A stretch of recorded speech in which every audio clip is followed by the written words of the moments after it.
प्रभु श्री जगन्नाथ और माँ सुभद्रा पादपद्म सश्रद्ध प्रणिपात। माँ सुभद्रा होउछंती मंगलमयी, स्नेहमयी एवं सौभाग्यर देवी। से होउछंती समग्र मानव जातिर कल्याणकारी। से होउछंती शक्ति स्वरूप, नारी जातिर समृद्धि, प्रगति और गौरवर प्रतीक।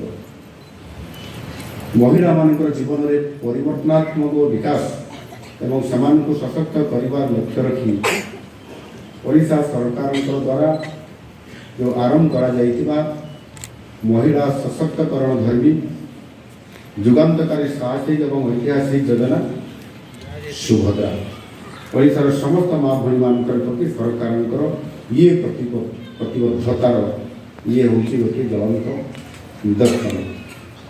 आज सुभद्रा योजना अंतर्गत प्रथम, द्वितीय एवं तृतीय किस्ती पाई नथिबा अवशिष्ट हिताधिकारी तथा नूतन भाव 2025-26 आर्थिक वर्ष पर पंजीकृत होता हिताधिकारी को सहायता प्रदान करी